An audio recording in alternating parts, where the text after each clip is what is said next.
बच्चों, बहुत स्वागत है आपका लर्निंग लैंग्वेज में एक बार फिर से। आज हम पढ़ रहे हैं क्लास 9 का 6th लेसन यानी कि षष्ठः पाठः मनः पूतं समाचरेत, जो कि नई बुक शारदा का लेसन 6 है। मनः पूतं समाचरेत। आइए पहले,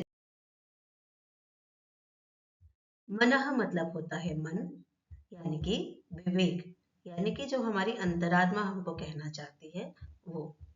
मनः मतलब मन। पूतम, पूतम मतलब पवित्र करके, शुद्ध करके। समाचरित मतलब व्यवहार करना चाहिए, आचरण करना चाहिए, है ना। तो इस जो शीर्षक ही एक सूक्ति है, इसका क्या अर्थ होगा?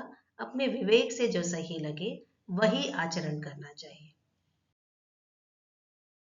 हम इसको ये भी बोल सकते हैं कि आपकी बुद्धि आपको जिस काम के लिए प्रेरित करे, आपकी अंतरात्मा जिस काम के लिए गवाही दे, वही काम करना चाहिए। तो इस पाठ को पढ़ने के उद्देश्य क्या है? क्या सीखेंगे बच्चे? बच्चे सही और गलत कार्यों में विवेक पूर्वक अंतर करना सीख सकेंगे। अभ्यास, धैर्य एवं सदाचार के महत्व को अपने जीवन से जोड़ सकेंगे। अभ्यास कितना जरूरी है किसी भी काम को करने के लिए। अगर लगातार असफलताएं मिल रही हैं तो उसमें धीरज कितना रिक्वायर्ड है और अच्छा चाल चलन कितना जरूरी है, ये सारी बातें हम सीखेंगे। पाठ में आए प्रमुख शब्द, संस्कृत शब्दों का उचित प्रयोग कर पाएंगे और प्रत्येक सुभाषित का भावार्थ समझा सकेंगे। ये सारे काम इस पाठ के अंत तक बच्चे कर सकेंगे। आपको जैसा कि पता है बच्चों कि इस हर पाठ के वीडियो के अंत में NEP related all requirements are there, जैसे कि माइंड मैप, लर्निंग आउटकम्स क्या होंगे, की कॉन्सेप्ट्स क्या होंगे, लाइफ स्किल्स क्या होंगे, एसडीजीज क्या होंगे, ये सारी चीज़ें वीडियो के अंत में हमेशा दी गई होती हैं। इसलिए पाठ वीडियो को अंत तक ज़रूर से देखें और मुझे पूरा विश्वास है कि ये आपको बहुत सरल अर्थों में आपको पाठ समझ में आएगा। तो पाठ की शुरुआत होती है कक्षा के डिस्कशन से। एक क्लासरूम है जहाँ टीचर और बच्चों का संवाद दिखाया गया है। टीचर कहती हैं, प्रिय छात्राः वदन्तु किमपि कार्यं करणीयम् अस्ति चेत् आदौ किम् आवश्यकम्। प्रिय छात्रों बताइए, सारी क्लास को संबोधित करते हुए कह रही हैं कि प्रिय विद्यार्थियों बताइए, किमपि कार्यं करणीयम् अस्ति, क्या काम करना चाहिए, जब किम आवश्यकम, आदौ किम आवश्यकम, यानी कि सबसे पहले किसकी जरूरत होती है। किमपि कार्यम करणीयम अस्ति, जब भी कोई काम करना हो, किसी भी कार्य की शुरुआत करनी हो तो सबसे पहले क्या जरूरत पड़ती है या किस चीज की जरूरत होती है। आचार्य बच्चे, एक बच्चा कहता है विचिंत्य कार्य करणीयम। विचिंत्य यानी कि सोच समझकर, सोच विचार कर। हे आचार्य, सोच समझकर कार्य करना चाहिए। और बच्चा कहता है उचित विधि ना कार्य करणीयम, यानी कि उचित तरीके से, सही तरीके से काम करना। कोई एक तीसरा बच्चा आंसर करता है कि पूर्ण मनसा कार्य करणीयम, यानी कि कार्य पूरे मन, एकाग्रता और लगन से करना। मैम कहती है सर्वे उचितमेव वदंती, सभी सही कह रहे हैं आप सब। अधुना विचारयन्तु, अब जरा सा विचार कीजिए या सोचिए, यदि मनः एवं मलिनं स्यात्, उद्देश्यम् एवं अनुचितं स्यात्, तर्हि किमपि कार्यं सम्यक् कथं भवेत्। अब जरा यह भी विचार कीजिए, यदि मन ही मलिन हो तो, उद्देश्य ही अनुचित हो तो कोई भी कार्य भला सही प्रकार से कैसे हो सकता है। जब बच्चे कह रहे हैं कि मन से विचार करके कार्य करना चाहिए, सोच समझ कर कार्य करना चाहिए, तो मैम उनको कहती हैं लेकिन अगर मन का विचार ही गलत हो तो, हमारी सोच ही गलत हो तो कार्य कैसे सही कर पाएंगे। एक बच्चा कहता है एवं चेत तस्य कार्यस्य फलमपि दूषितमेव स्यात्, ऐसी स्थिति में उस कार्य का परिणाम भी निश्चित रूप से दूषित ही होगा या गलत ही होगा या सही नहीं होगा। मैम कहती हैं अतएव अस्माभिः सर्वाणि कार्याणि पवित्रेण मनसा करणीयानि, यानी कि हमें अपने सभी कार्य पवित्रेण मनसा करणीयानि, यानी कि पवित्र मन से, शुद्ध मन से, निर्मल मन से, अच्छे मन से करने चाहिए। एतद् एतदेव शिक्षयति प्रस्तुतः पाठः मनः पूतं समाचरेत्। और यही शिक्षा हमारा ये प्रस्तुत पाठ मनः पूतं समाचरेत् भी देता है। इसी प्रकार का पाठ हमको ये चैप्टर पढ़ाता है। ये सारी अच्छी बातें ही हमको इस चैप्टर में पढ़ने को मिलेंगी। एक बच्चा पूछता है, आचार्य अस्मिन् पाठे विविधेभ्यः ग्रंथेभ्यः सुभाषितानि संकलितानि दृश्यन्ते। आचार्य जी, इस पाठ में विभिन्न ग्रंथों से संकलित सुभाषित दिखाई पड़ रहे हैं। एतानि सुभाषितानि वर्तमान समये अपि उपयोगिनी सन्ति। क्या ये सारे सुभाषित, ये सब जो सारी बातें दी गई हैं, आज के समय में भी उपयोगी हैं? आज भी ये रेलिवेंट हैं? ऐसा वो एक बच्चा मैम कहती हैं, भवन्तु स्वयमेव चिन्तयतु। आप सबको स्वयं ही विचार कीजिए। आप खुद ही सोचिए कि जो भी हम पढ़ेंगे, जो भी ये श्लोक हैं, जो भी इनका अर्थ है, तो क्या वो आज के जीवन में ये सारी बातें सिद्ध होती?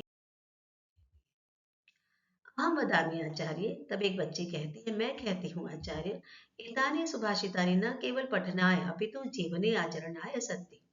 ये सुभाषित केवल पढ़ने के लिए ही नहीं है, बल्कि जीवन में अपनाने के लिए भी।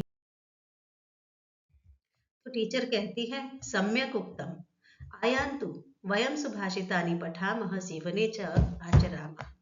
आइए हम सब भी सुभाषितों का अध्ययन करें और उन्हें अपने जीवन में भी अपनाएं। तो एक बात याद रखिए बच्चों, सुभाषित केवल पढ़ने के लिए नहीं है, सुभाषित जीवन में अपनाने के लिए है, अमल करने के लिए है। इसमें सारे वैल्यूज रिलेटेड ही बातें कही जाती हैं, जो हमारे जीवन में, हमारे चरित्र निर्माण में बहुत सहायक होते हैं। क्यों हम हर पार्ट में वैल्यू बेस्ड क्वेश्चन पढ़ते हैं? हमारे चरित्र निर्माण के लिए। हम अच्छी बातों पे, अच्छे सिचुएशन पे, किसी भी सिचुएशन पे जब हम बात करेंगे, तो ही हम सही गलत का निर्णय लेना भी सीख पाएंगे, जो हमारे चरित्र निर्माण के लिए, ओवरऑल पर्सनालिटी डेवलपमेंट के लिए, होलिस्टिक डेवलपमेंट के लिए बहुत ज्यादा जरूरी है। तो आइए पढ़ते हैं। दृष्टिपूतं न्यसेत पादम, वस्त्रपूतं जलम पिबेत, सत्यपूतां वदेत वाचम, मनः पूतं समाचरेत। इसका पहले अन्वय देख लेते हैं। अन्वय आपको पता ही है बच्चों, अन्वय क्या होता है। जो श्लोक है वो पोएटिक फॉर्म में होते हैं और उनको सिंपल स्टेट में लिखना, दैट इज कॉल्ड अन्वय।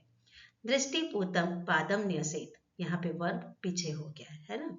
वस्त्रपूतम जलम पिबेत, सत्यपूताम वाचम वदेत, मनः पूतम समाचरेत। तो दो जगह स्लाइटली चेंजेस आए हैं अन्वय में, बाकी चीजें एज इट इज है। अब यह जो श्लोक है, यह मनुस्मृति से लिया गया है, जिसमें जीवन के बहुत सारे ऐसे श्लोक दिए गए हैं जो जीवन की पद्धति पर प्रकाश डालते हैं। तो यह श्लोक हमको क्या बता रहा है कि देख भाल कर पैर रखना चाहिए, यानी कि हमारा चाल चलन ऐसा होना चाहिए कि हम थोड़ा विवेकपूर्ण सोच समझकर अपने पैर किसी भी चीज के लिए आगे बढ़ाएं। कपड़े से वस्त्र पूतम जलम पिबेत, वस्त्र पूतम यानी कि कपड़े से छानकर, जलम पिबेत जल को पीना चाहिए। अशुद्ध जल की जगह उसको छान करके, उसको क्लियर करके, उसको क्लीन करके फिर हमको पीना चाहिए। सत्य पूताम वदेत वाचम, यानी कि सत्य से शुद्ध, सत्य से पवित्र करके ही हमको अपनी वाणी बोलनी चाहिए। हमको जो भी बातें हम बोलते हैं, हम ट्राई करें कि उसमें 100% सच्चाई हो, हम मिथ्या किसी भी स्टेटमेंट को किसी के सामने ना रखें। मनः पूतम समाचरित, और मन से शुद्ध ही आचरण करना चाहिए, मन से विचार करके ही किसी काम को करना चाहिए। तो इसमें हमारे जो ओवरऑल एक्ट होते हैं उस पर प्रकाश डाला गया है कि जब हम किसी भी चीज के लिए किसी भी रास्ते के लिए पैर बढ़ाएं, तो हम देख भाल लें कि ये रास्ता सही है कि नहीं। जब हम पानी पी रहे हैं तो श्योर कर लें कि वो शुद्ध है कि नहीं। जब हम किसी भी बात को बोल रहे हैं तो हम ये 100 बार विचार कर लें कि वो सत्य है कि नहीं। सुनी सुनाई बातें ऐसे ही कन्वे नहीं करते, और हमारा आचरण, हमारा विचार, हमारा सोच कैसा होना चाहिए कि वो मन से शुद्ध होना चाहिए। तो यहाँ पे पवित्रता पर बल दिया गया है कि हमारा जो भी एक्ट हो वो शुद्ध हो, पवित्र हो और उसी से हमारा आचरण निर्मित हो। अब दूसरा श्लोक, यह श्लोक भी मनुस्मृति से संकलित है। दूसरा श्लोक क्या है? धृति क्षमा दमोस्तेयम शौचम इंद्रिय निग्रह। यहाँ पे फैक्टर है दमोस्तेयम। दमोस्तेयम को अगर हम संधि करें तो हम पाएंगे दमः प्लस अस्तेयम। तो इस तरह से आप अगर तोड़ के पद को छेद करके पढ़ेंगे तो आप बहुत बिना किसी गलती के, बिना किसी त्रुटि के सही सही उच्चारण कर पाएंगे। उसके बाद एक बहुत टफ वर्ड आता है शौचम इंद्रिय निग्रह। तो इसको भी अगर हम तोड़ के पढ़ें, शौचम प्लस इंद्रिय निग्रह। आगे देखते हैं, धी विद्या धीर विद्या, धीर विद्या, धीर विद्या को धी प्लस विद्या। सत्यम अक्रोधो, और दूसरा एक कॉम्प्लेक्स वर्ड है सत्यम प्लस अक्रोध। दर्शकम धर्म लक्षणम। तो जब हमने पद को छेद कर लिया, पद का विच्छेद कर लिया, तो हम उसको त्रुटि रहित होकर पढ़। आइए पहले श्लोक का अन्वय देख लेते हैं। अन्वय क्या है? धृति क्षमा दमः अस्तेयम शौचम इंद्रिय निग्रह धीहि विद्या सत्यम अक्रोध एतत् दशकम धर्म लक्षणम। ये श्लोक क्या कहना चाह रहा है? धृति अर्थात धैर्य, क्षमा अर्थात किसी को माफ कर देना, फॉरगिव कर देना, दमः मतलब मन का संयम, मन को हम जो कंट्रोल कर सके इधर उधर भटकने से वो, अस्तेयम यानी कि चोरी न करना, शौचम यानी कि शुद्धता पवित्रता, इंद्रिय निग्रह यानी कि इंद्रियों पर नियंत्रण, हमारे जो 6 इंद्रियां होती हैं उन पर नियंत्रण करना।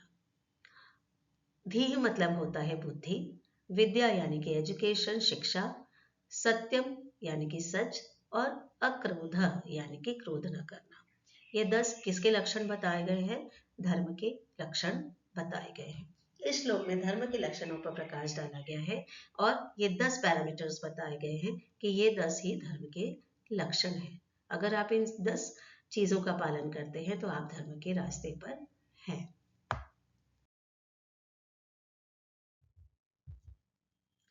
अब तीसरा श्लोक।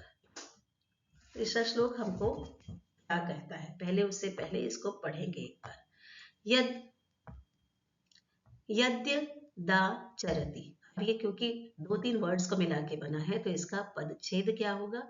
यद यद आचरति।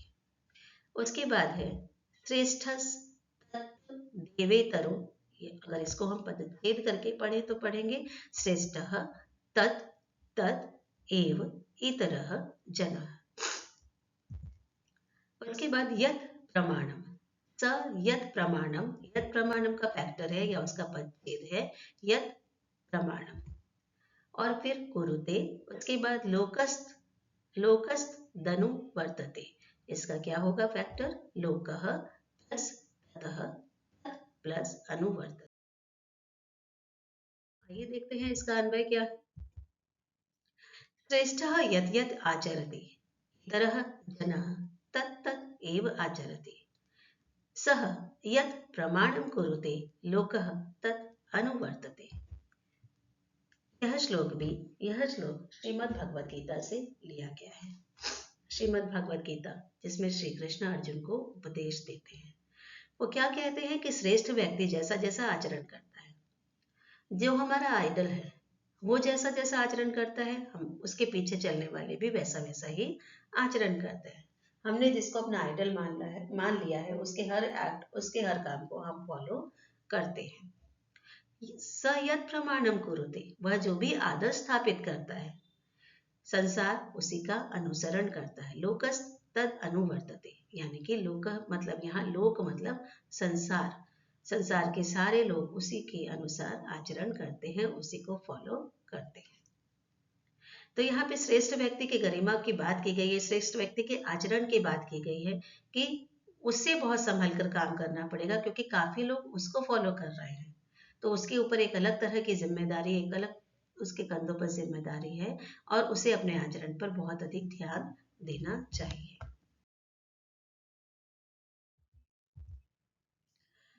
अगला श्लोक जो कि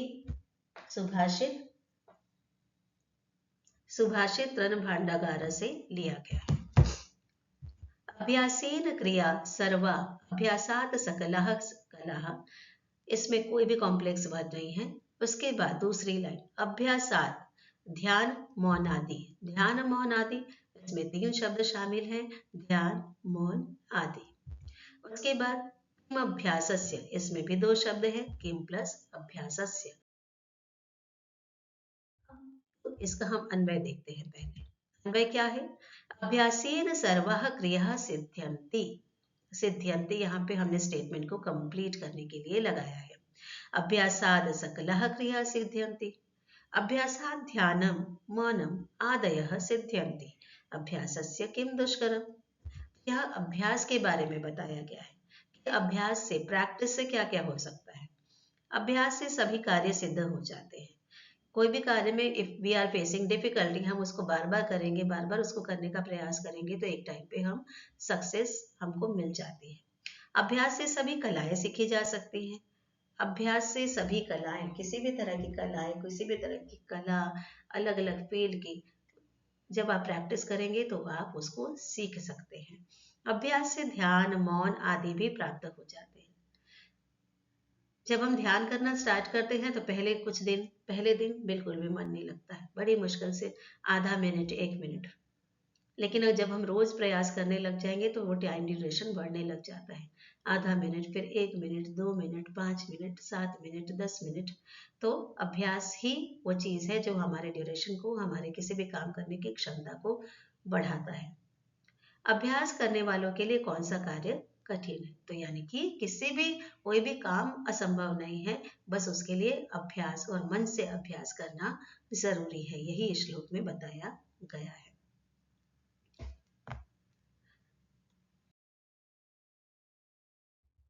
अगला श्लोक प्रारभ्यते न खलु विघ्न भयेन नीचः। प्रारभ्य विघ्न विहता विरमन्ति मध्यः।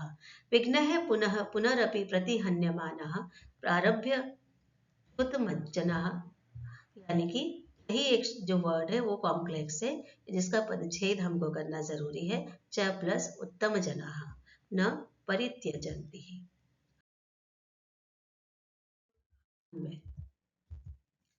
अन्वय क्या है? नीचे है विघ्न भयेन कार्यम न खलु प्रारभ्यते। मध्यः प्रारभ्य विघ्न विहता विरमन्ति।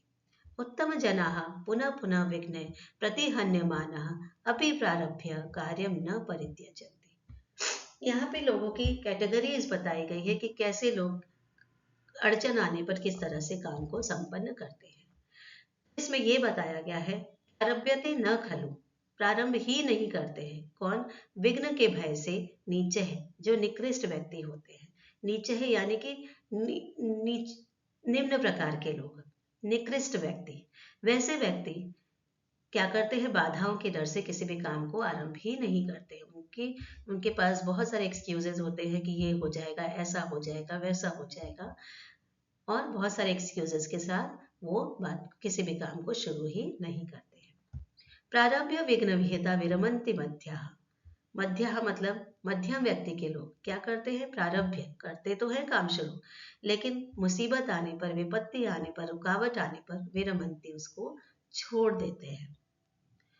तो अभी तक 2 व्यक्तियों के बारे में पता चला। ऐसे व्यक्ति, निकृष्ट व्यक्ति जो कि बाधाओं के डर से आरंभ ही नहीं करते कोई काम, और फिर मध्यम प्रकृति के लोग जो आरंभ तो करते हैं लेकिन बाधा आने पर छोड़ देते हैं। फिर एक होता है उच्च प्रकृति के लोग, उत्तम प्रकृति के लोग। विघ्न है पुनः पुनरपि प्रतिहन्यमाना। बाधाएं तो बार बार आती हैं। प्रारभ्य च उत्तम जना न परित्यजन्ति। लेकिन शुरू किए गए काम को उत्तम प्रकृति के लोग बार बार बाधाएं आने पर भी काम का त्याग नहीं करते हैं। न परित्यजन्ति, नहीं त्याग करते हैं, नहीं छोड़ते हैं। तो जो उत्तम प्रकृति के लोग होते हैं वो चाहे कितने भी मुश्किलें आ जाए, कितनी भी बाधाएं हो जाए, काम को छोड़ते नहीं हैं, उसको पूरा करके ही रहते हैं। तो हमें भी ऐसे व्यक्ति की श्रेणी में अपने आप को लाने का प्रयास करना चाहिए, है ना बच्चों?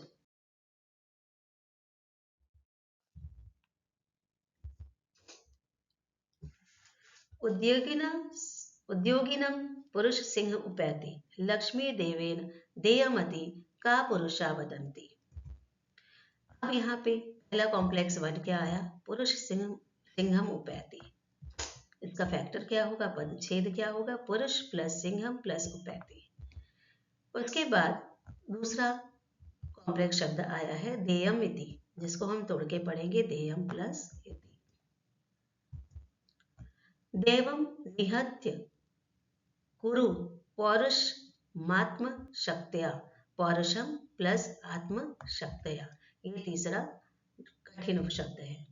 यत्ने कृते यदि न सिद्ध्यति को अत्र दोषः, को अत्र का संधि क्या हो सकता है? कह प्लस अत्र। तो ये चार यहाँ पे पदच्छेद, चार शब्दों का हम पदच्छेद कर सकते हैं।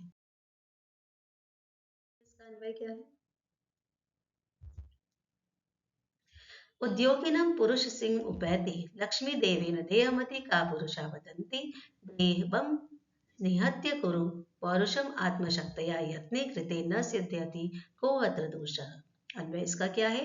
लक्ष्मी उद्योगिनं पुरुष सिंहम उपैति देवेन यत् देयम इति का पुरुषा वदन्ति आत्मशक्तया देवं निहत्य पौरुषम कुरु यत्ने कृते यदि न सिद्ध्यति अत्र कः दोषः। तो इसमें क्या कहा गया है? इसमें यह कहा गया है कि लक्ष्मी परिश्रमी और सिंह के समान साहसी पुरुष के पास आती है। लक्ष्मी, देवी लक्ष्मी, यानी कि जो मनी, पैसे की बात कर रहे हैं कि जो व्यक्ति परिश्रम करता है उसके पास पैसा आता ही आता है। सब कुछ भाग्य से ही मिलता है, ऐसा कायर लोग कहते हैं। जो भाग्य के भरोसे बैठते हैं, जो भाग्य के ऊपर आश्रित होते हैं, उन्हें क्या कहा गया है? उन्हें कायर, उन्हें कापुरुष कहा गया है। इसलिए भाग्य पर निर्भर न रहकर अपनी शक्ति से पुरुषार्थ करो।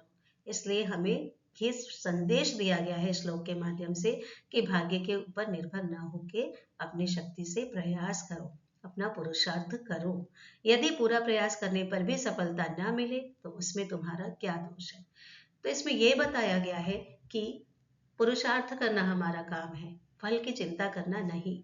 हम बार बार इसी एक काम का प्रयास करेंगे, हिम्मत नहीं हारेंगे, तो 99% चांस है कि हम सक्सेस हमको मिलेगी ही मिलेगी, हम सफल होंगे ही होंगे। ऐसा गीता में भी तो कहा गया है ना, कि कर्मण्येवाधिकार रस्ते मां फलेषु कदाचन।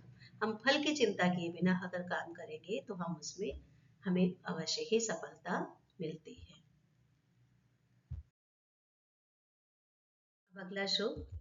अगला श्लोक जो है वो मालविका अग्निमित्रम से लिया गया है। पुराणम मित्येव, इसमें इसका अगर हम पदच्छेद करेंगे तो पाएंगे पुराणम प्लस इति प्लस एव। न साधु सर्वम न चापि काव्यम नवमित्यम वद्यम। चापी का पदच्छेद क्या होगा? च प्लस अपि, और उसके बाद अंतिम शब्द जो कठिन शब्द है उसका पदच्छेद होगा नवम प्लस इति प्लस अवध्यम। दूसरी लाइन, संतः परीक्ष्यान्य भजन्ते, यानी परीक्ष्य प्लस अन्य तरत प्लस भजन्ते मूढ़ पर प्रत्यय बुद्धि, पर प्रत्यय बुद्धि। ये इसका कॉम्प्लेक्स वर्ड है, इसका पदच्छेद है, यानी कि शब्दों को तोड़ के हमने ये सीखा। देखते हैं इसका अन्वय क्या है। पुराणमिति एव सर्वं साधु न भवति तथा नवमिति काव्यमपि अवधव्यम न भवति। संतः परीक्ष्य अन्यतरत भजन्ते मूढ़ पर प्रत्यय नेय बुद्धि भवति। यानी कि पुराणम इत्येव न साधु, यानी कि केवल पुराना होने से, पुराणम मतलब पुराना, कोई भी चीज केवल पुरानी है इसीलिए वह अच्छी नहीं हो जाती। और चापी, और इसी प्रकार से काव्यम नवमित्यम पद्यम, नया होने से ही कोई काव्य बुरा नहीं हो जाता। न तो कोई चीज पुरानी है इसलिए बहुत अच्छी है, जैसे कि कहा जाता है ओल्ड इज गोल्ड, और न ही कि कोई कविता सिर्फ नई है इसलिए ही वो कविता खराब हो जाती है। बुद्धिमान लोग संतः परीक्षण्य तरत भजन्ते, यानी कि जो संत लोग हैं, जो बुद्धिमान लोग हैं, अच्छी तरह से पहले जांच परख करते हैं और उसके बाद जो श्रेष्ठ होता है उसे स्वीकार करते हैं। संत क्या करते हैं? जो बुद्धिमान लोग होते हैं वो नए पुराने पर नहीं जाते हैं, वो जो भी चीज है उसका उसकी जांच परख करके उसे श्रेष्ठ है या नहीं इसका पता लगाते हैं। मूढ़, लेकिन मूर्ख लोग क्या करते हैं? पर प्रत्यनीय बुद्धि, यानी कि दूसरे व्यक्ति की राय के अनुसार ही अपनी बुद्धि चलाते। किसी व्यक्ति ने कह दिया कि ये खराब है तो उसे खराब मान लेंगे, किसी ने कह दिया कि ये अच्छा है तो उसे अच्छा मान लेंगे, यानी कि वे अपनी बुद्धि नहीं चलाते हैं और दूसरों की बुद्धि के अनुसार चलते हैं।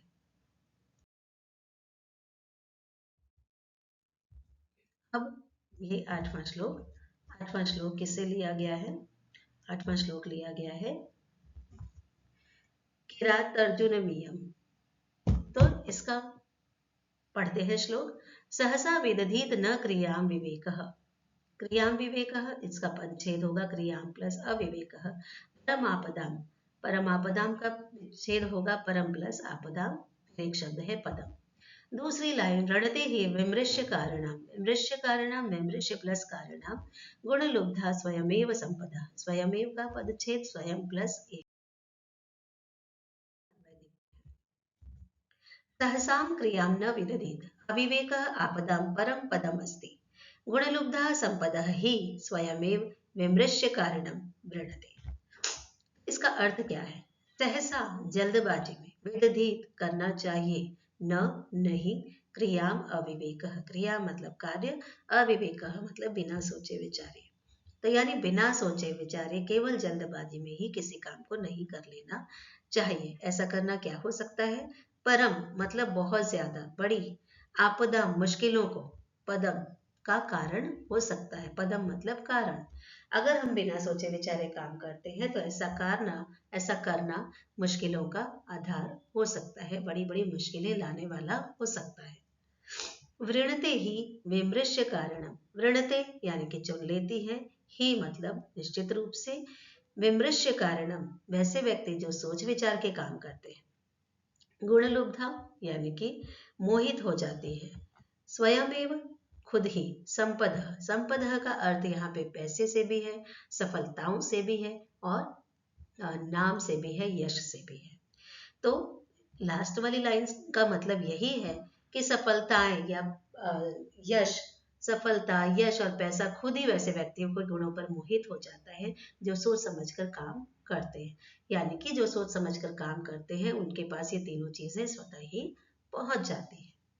तो बेसिकली इस श्लोक में यही बताया गया है कि किसी भी काम को करने से पहले विवेकपूर्ण उस पर तर्क कर लेना चाहिए, सोच लेना चाहिए, उसके बाद ही कदम हमको आगे बढ़ाने चाहिए। तो ये थे 8 श्लोक जो अलग अलग जीवन के अलग अलग पहलुओं पर प्रकाश डालते हैं। हमारे एक्ट कैसे होने चाहिए हमको ये बताते हैं, हमें अपने जीवन में किस प्रकार आगे बढ़ना चाहिए हमें ये सिख।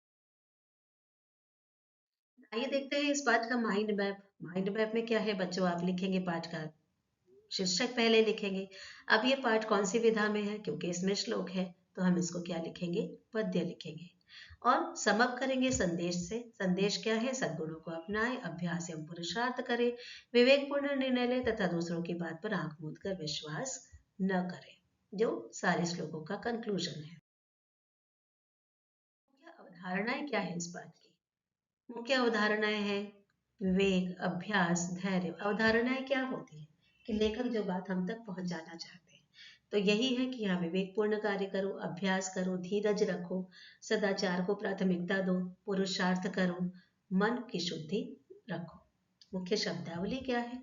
मनः पूतं समाचरेत्, विवेकः, अभ्यासः, धैर्यं, संतः, मूढ़ः। ये सब जो कुछ शब्द ऐसे हैं जो हमने यहाँ सीखे हैं, है ना? तो ये इस पाठ की मुख्य शब्दावली है। के परिणाम क्या है? क्या पढ़ा? बच्चों पढ़ के आपने क्या सीखा है? क्या कर पाएंगे? सीखने के बाद श्लोकों का सही उच्चारण, भावार्थ स्पष्ट कर पाएंगे, नैतिक मूल्यों को व्यवहार में अपनाएंगे और विवेकपूर्ण लेने का प्रयास करेंगे। आशा है बच्चों आप ये सारी चीजें करेंगे। इससे क्या लाइफ स्किल डेवलप होते हैं? क्या जीवन कौशल हमारा बढ़ता है? सेल्फ डिसिप्लिन, आत्मानुशासन, नीतिपूर्वक निर्णय लेने की क्षमता विकसित होती है, खुद पर विश्वास आता है, जिम्मेदार होते हैं हम, और सकारात्मक सोच, पॉजिटिव थिंकिंग कि कितने भी मुश्किलें आए काम तो करना ही है, बार बार करना है। एक बार नहीं, 2 बार नहीं, 10 बार नहीं, लेकिन 100 बार में सफलता जरूर मिलेगी। मुख्य कौशल क्या है? राइटिंग स्किल डेवलप होगा, सुनने की क्षमता, हम सुन के समझ पाएंगे संस्कृत। वक्तृत्व यानी स्पीकिंग स्किल डेवलप होगा। आलोचनात्मक चिंतन कर पाएंगे। क्रिटिकल थिंकिंग, ये ऐसा है तो क्यों है, नहीं है तो क्यों है। समस्या समाधान, इससे हमको सीखने को मिलता है, हमारा वो स्किल डेवलप होगा। और रीडिंग स्किल भी डेवलप। एसडीजी क्या है इस बात की? एसडीजी 4 यानी कि गुणवत्तापूर्ण शिक्षा। यस ऑफ कोर्स, आपके इतने सारे वैल्यूज डेवलप हो रहे हैं तो इट्स अ क्वालिटी एजुकेशन। और एसडीजी 16 न्याय एवं नैतिकता, इसमें हमने सारी क्या करना चाहिए, नहीं करना चाहिए, इन्हीं तरह की बातें पढ़ी। तो ये जस्टिस और एथिक्स हमको बहुत अच्छे से सिखाता है ना। ईमानदारी भी सिखाता है। तो बच्चों, आशा है कि आपको ये पाठ बहुत अच्छे से समझ में आया होगा। किसी भी तरह की क्वेरी के लिए आप मुझे कमेंट सेक्शन में लिख के भेज सकते हैं। अच्छा, आप ये बताइए, इनमें से इन 8 श्लोकों में से कौन सा श्लोक आपको सबसे ज्यादा पसंद आया और उसकी बात को आप अपने जीवन में अपनाना चाहेंगे? मुझे कमेंट सेक्शन में जरूर से बताएं। Thank you and